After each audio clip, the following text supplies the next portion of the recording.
Assalamualaikum warahmatullahi wabarakatuh. Perkenalkan, saya Muhammad Naufal Falah dengan NIM 43040250051, ingin menerangkan resumen film guna memenuhi tugas UTS Psikologi Umum. Saya akan menerangkan resumen film yang berjudul How to Make Millionaire Before Grandma Dies. Film tersebut memiliki dua tokoh utama, yaitu M sebagai cucu dan Amah sebagai nenek. Tokoh M diperankan oleh Bilkin dan tokoh Amah diperankan oleh Usha Semkum dan disutradarai oleh Pat Bonipat. Sinopsis singkat pada film tersebut yaitu M adalah seorang pelajar yang sudah putus sekolah. Dia hanya bermain game dan dia berharap bahwasanya dari game itu dia dapat mendapatkan uang yang banyak. Suatu ketika M mengetahui bahwasanya neneknya ini, Amah, terkena penyakit kanker stadium akhir yang divonis oleh dokter itu umurnya tinggal 1 tahun. Namun keluarganya menutupi diagnosa ini dari neneknya. Suatu ketika si M ini menemui sepupunya yaitu Mui. Mui sedang merawat kakeknya. Dia merawat kakeknya yang sakit-sakitan dari mulai memandikan, menyuapi makanan, mengganti pakaian, dan lain-lain. Si kakek melihat ketulusan Mui dalam merawatnya. Dia membagikan warisan sebuah rumah kepada Mui. Karena Mui ini tulus merawat kakeknya, saat kakeknya meninggal, dia mendapatkan warisan yang sangat banyak dari kakeknya. Melihat potensi mendapatkan uang itu gampang dari warisan, si M ini tertarik nih, ingin merawat amahnya yang sudah terkena penyakit kanker. Karena motivasi warisan, si M ini mulai nih merawat amahnya, walaupun pada awalnya si amah ini menolak nih. Dia tidak bisa membangun kepercayaannya kepada M karena sudah tahu bahwasanya dia akan mengharapkan warisannya saja. Seiring berjalannya waktu, hubungan mereka mulai berkembang. M mulai melihat neneknya dari sisi kemanusiaannya, bukan hanya potensi warisan saja. Dia mulai peduli sungguh-sungguh dan ada perubahan moral dalam dirinya. Tema yang dimuat dalam film ini yaitu yang pertama, tema keluarga dan pengorbanan. Bagaimana peran anggota keluarga dalam merawat anggota yang sudah tua, serta apa yang rela dikorbankan. Yang kedua yaitu keserakahan versus ketulusan. Motif warisan sebagai pemicu konflik. Bagaimana orang bisa mendekati orang tua atau nenek karena uang saja, dan bagaimana motif tersebut bisa berubah menjadi kasih sayang yang tulus. Yang ketiga yaitu kesadaran akan nilai kasih sayang dan hubungan dibanding materi. Nilai emosional, kenangan, kehangatan keluarga dibandingkan dengan harta. Yang keempat, kematian, kehilangan, dan hakikat waktu.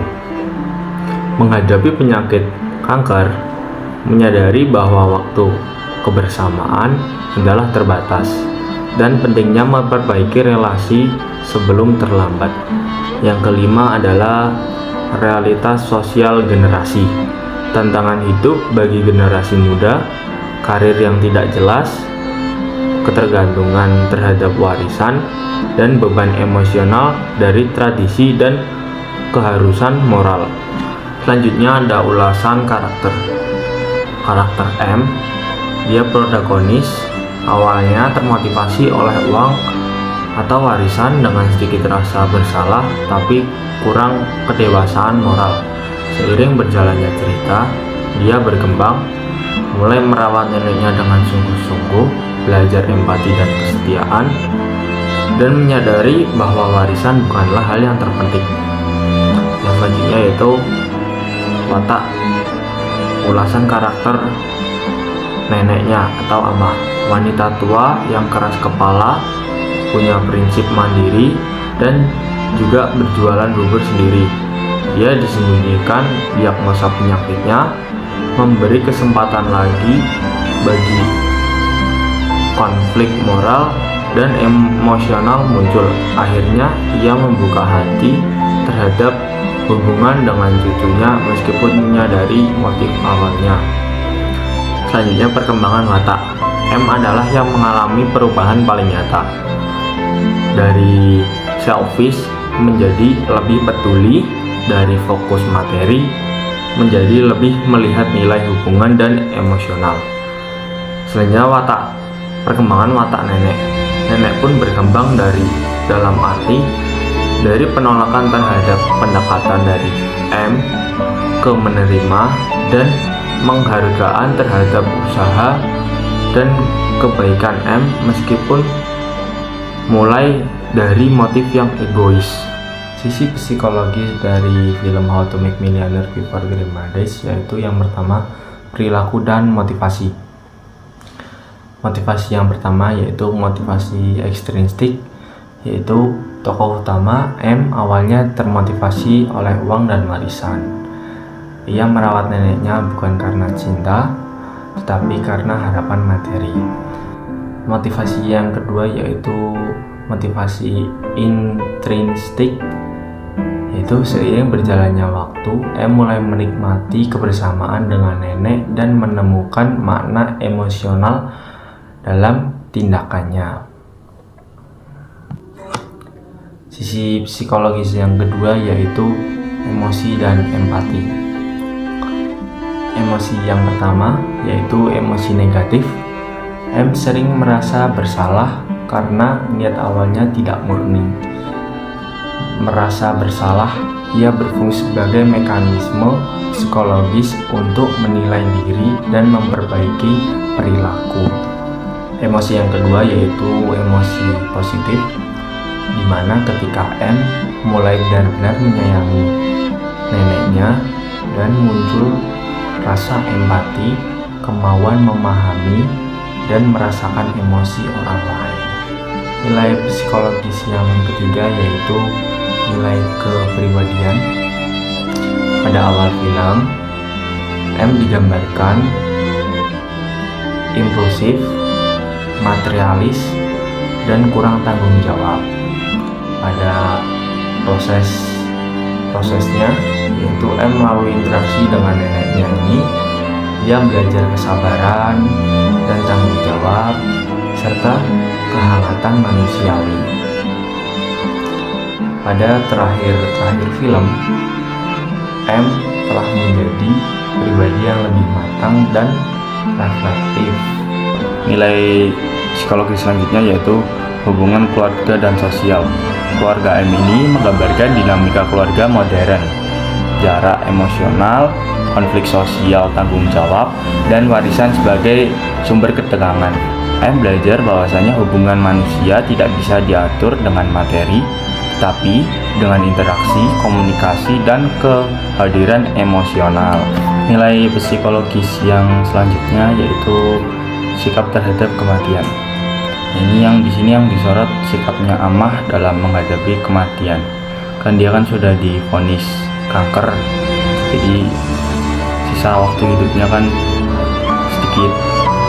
Nah, si Amah ini menanggapi bahwasanya menghadapi kematian dengan tenang, sedangkan keluarganya itu panik dan menyangkal kematian tersebut, kayak tidak rela gitu.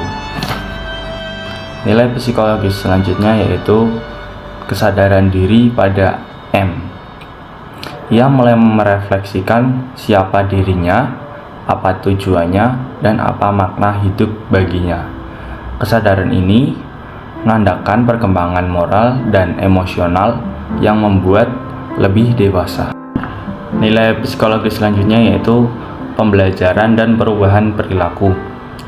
Di sini M belajar bahwa perhatian dan cinta memberi rasa puas yang lebih daripada uang. Ia juga belajar melalui observasi learning, yaitu melihat perilaku nenek yang kuat, mandiri, dan sabar menjadi contoh moral yang mengubah dirinya.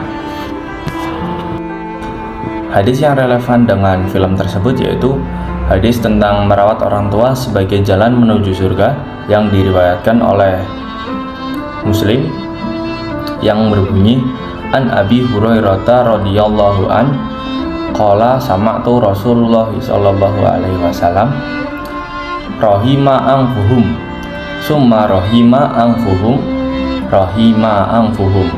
kila man ya Rasulullah qala man adraka walidayhi idal kibari ahadahuma aw kilaihima summa lam sadkhulil jannah, yang artinya celaka seorang itu. Lalu sahabat bertanya, siapa yang celaka wahai Rasulullah?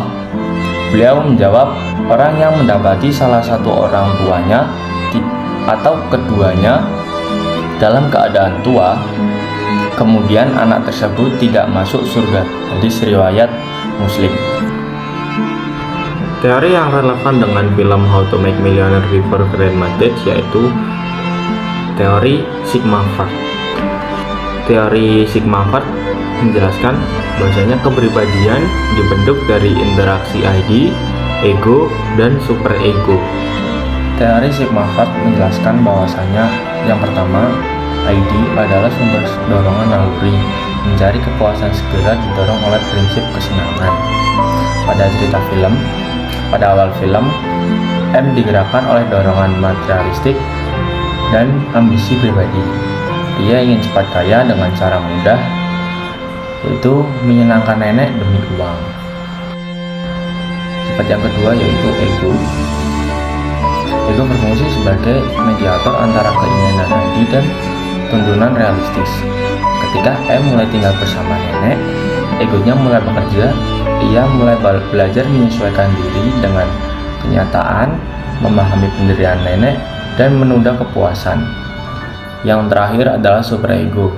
Superego mempresentasikan nilai moral dan nurani, hasil internalisasi norma keluarga, dan budaya. Pada pertengahan hingga akhir film, M mulai merasa bersalah karena niat awalnya. Ini momen aktivasi superego, rasa bersalah, empati, dan mendorong untuk bertindak benar. Ia beralih dari apa yang menguntungkan saya menjadi apa yang baik bagi orang lain, yaitu neneknya. Sekian ungkasan film dari saya, kurang lebihnya mohon maaf. Assalamualaikum warahmatullahi wabarakatuh. มา นึกยังไงจะไปนอนบ้านอาม่า พวกมึงมาทำไมบ่อยๆวะ คิดถึง เอ็มซื้อก๋วยเตี๋ยวมาฝากก๋วยเตี๋ยวเนื้อตุ๋นเจ้าดังไงแม่ กูนับถือเจ้าแม่กวนอิมนะกูไม่กินเนื้อ พรุ่งนี้เอ็มไปช่วยขายโจ๊กนะมาไปกี่โมงอ่ะ ตีห้า มันเช้าจังอ่ะ นกที่ตื่นแต่เช้าอ่ะ หาหนอนกินได้ก่อน หนอนที่ตื่นเช้าอ่ะโดนนกแดกก่อนหนอนตื่นสายก็เลยรอ หรือมีหลานมาดูแลเนี่ยนะ น่าอิจฉามาก ใช่ เอ็ม ฮะ มึงก็หวานพืชหวังผลเหมือนกันใช่ไหม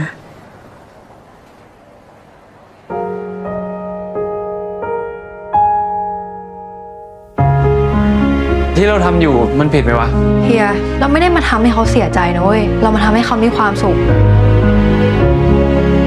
มัดไม่แน่นอ่ะ แน่นมากเดี๋ยวน้ำส้มมันอึดอัด อาม่าเหงาเนี่ย อยู่คนเดียวมาตั้งหลายปี เดี๋ยวกูก็หายแล้วนะ มันก็ไม่ต้องมาดูแลกูแล้วล่ะ ช่วงนี้ม่าให้เอ็มเกาะกินไปก่อนถ้าม่าหายแล้วเอ็มค่อยไปแล้วกัน มึงมาอยู่นี่ก็ดีเนาะ สนุกดี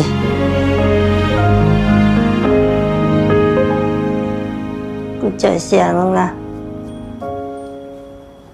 หลอกด่าอะไรเอ็มมะเนี่ย กูบอกว่าขอบใจ มึงนี่คนจีนภาษาอะไรวะ ฟังไม่ออกสักค คนจีนภาษาไทยไง คนจีนภาษาไทย ำกูจะนอนแล้ว อืม